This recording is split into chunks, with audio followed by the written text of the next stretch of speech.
या सेशन मध्ये आपण डिस्कस करतोय कोग्नोसी मध्ये असणारा अजून एक important diagnostic parameter. In the previous one आपण डिस्कस केले ट्रायकोम्स, आपण डिस्कस केले स्टोमाटा, सो आपण डिस्कस केली ल्यूज. नाव इन दिस सेशन सो आपण पाहतोय बार्क. तर बार्क हे काय असतं, तर एका प्लांटची एक्सटर्नल ग्रोथ जी असते ही बार्क असतात. मग बार्क हे डायग्नोस्टिक फीचर्स आहेत का? हा आहेत ना. जर तुम्हाला विचारण्यात आलं की आपल्या कोग्नोसीमध्ये फ्लॅट बार्क कोण आहे तर तुम्हाला सांगता आलं पाहिजे. आपल्या कोग्नोसीमध्ये कर्व बार्क कोण आहे तर तुम्हाला सांगता आलं पाहिजे. आपल्या कोग्नोसीमध्ये रिकर्व बार्क कोण आहे तर तुम्हाला सांगता आलं पाहिजे. याचा अर्थ हे डायग्नोस्टिक कॅरेक्टर्स आपल्या एक्झाम मध्ये येतात.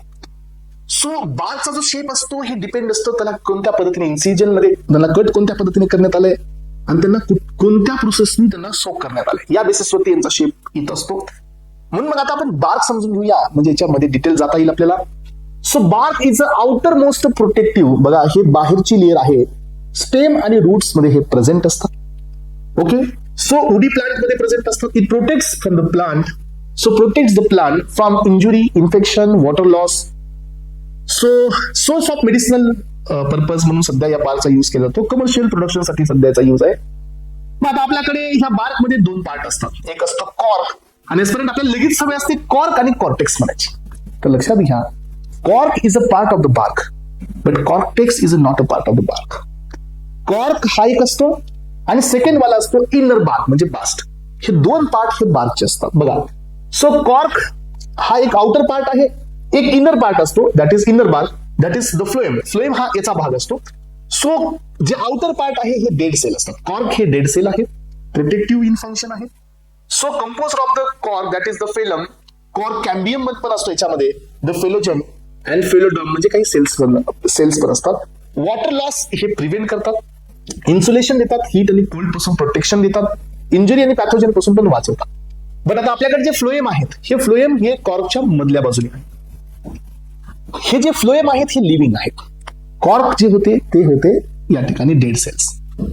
हे लिव्हिंग आहेत, part of the vascular bundle, usually inside असतात हे कॉर्टेक्सच्या मध्ये. सो या ठिकाणी बघा, सो हे जे आहेत हे इनसाइड द कॉर्टेक्स आहे towards the periphery of the stem आणि यांच्यामध्ये लिव्हिंग सेल्स असतात, सीव ट्यूब्स बी असतात, यामध्ये पॅरेन्काइमा आहेत, काही फायबर्स बी असतात. याचं फंक्शन हे प्रोटेक्शनचं नाही, याचं फंक्शन हे फूड ट्रान्सपोर्टचं आहे आणि मेकॅनिकल सपोर्टचं आहे. याचं फंक्शन असतं मध्ये असणाऱ्या फ्लोएमचं. मग आता मी इथं तुम्हाला कॉर्टेक्स सध्या दिलेला आहे. याच्यासाठी दिला आहे की तुम्हाला डिफरन्स करावा कॉर्क आणि कॉर्टेक्स मध्ये. कॉर्टेक्स हा वेगळा. मी ज्यावेळेला सांगेल ना बार्क मध्ये cork is present, cortex is absent, पुन्हा हे डबल होणार नाही. त्यामुळे ते इथं आलं सगळं लक्षात घ्या. कॉर्टेक्स म्हणजे काय, सो इपिडर्मिस आणि वॅस्क्युलर बंडलच्या मधला जो पार्ट असतो तो कॉर्टेक्स असतो. आलं लक्षात. झायलम आणि फ्लोएम, सो जे वॅस्क्युलर बंडल आहेत ना हे झायलम फ्लोएम, सो आणि इपिडर्मिस ह्या दोघांच्या मधला जो भाग आहे तो कॉर्टेक्स असतो. हे लिव्हिंग पॅरेन्काइमाचे सेल्स असतात त्याच्यामध्ये, काही वेळेला कोलेनकाइमा पण याच्यामध्ये असतो. याचे फंक्शन आहे स्टोअर करणे फूडला, वॉटरला, मेकॅनिकल सपोर्ट करणे आणि याच्यामध्ये क्लोरोप्लास्ट असेल तर फोटोसिंथेसिस सध्या करणे आणि हे फंक्शन असतात कॉर्टेक्सचे. तर स्टुडंट्स आता इथपर्यंत हे इंट्रोडक्शन झालं. Now so coming to the most important part from this. आतापर्यंत हे इंट्रोडक्टरी होतं, हे एक्झामला येणार नाही पण हे समजण्यासाठी पाहिजे होतं. पण आता हा जो चार्ट आहे हा तुमच्या समोर जो दिलाय तो एक्झाम मध्ये येतोय. ही डायग्राम मी पिकअप केलेली आहे from the Gokhale Kokate Purohit. So ज्यामध्ये तुम्हाला दिसतं की एक बार्क हा फ्लॅट आहे, दुसरा बार्क हा कर्व आहे, यानंतर तो बार्क रिकर्व आहे, त्यानंतर तो बार्क चॅनल्ड आहे. दिसते तुम्हाला त्या डायग्राम मध्ये. येस, त्यानंतर एक बार्क हा क्विल आहे. येस, अशा प्रकारचा क्विल आहे. एक बार्क हा डबल क्विल आहे आणि तिकडे जर तुम्ही गेला तर कंपाऊंड क्विल आहे. तर एवढे सगळे बार्क्स आपल्याकडे आहेत आणि एवढे सगळे एक्झाम्पल सध्या आपल्याकडे आहेत. हे बघा, फ्लॅट बार्क चे दोन एक्झाम्पल, क्विलिया बार्क, अर्जुना बार्क. कर्व बार्क, कॅस्करा, वाईल्ड चोली बार्क. रिकर्व, कुर्ची, हा ओलिरिना अँटीडिसेंट्रिका. सो हे लक्षात घ्या, हा कुर्ची बार्क असतो, हा कुर्ची बार्क रिकर्व असतो. मी तुम्हाला तिथे गेल्यानंतर पण इंडिव्हिज्युअली सांगेल. चॅनल बार्क हा कॅसिया बार्क आहे, अशोका आहे. सिंगल स्क्विल कॅस्करा आणि सिनॅमोन आहे. हे बघा, ओरिजिनल सिनॅमोन मध्ये सिंगल स्क्विल असतो म्हणजे फक्त स्क्विल असतो.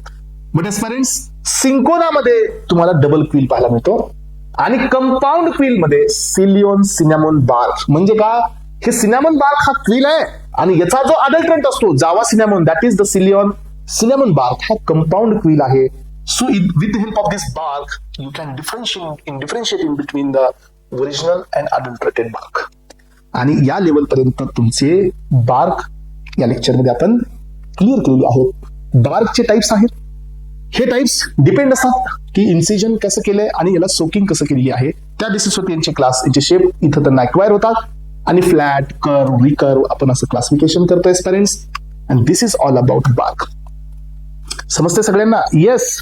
तर पेरेंट्स अपेक्षित आहे की हा सगळा पार्ट तुम्हाला क्लिअर आहे. अपेक्षित आहे की हे सगळे पॅरामीटर्स तुमचे क्लिअर झालेले आहेत.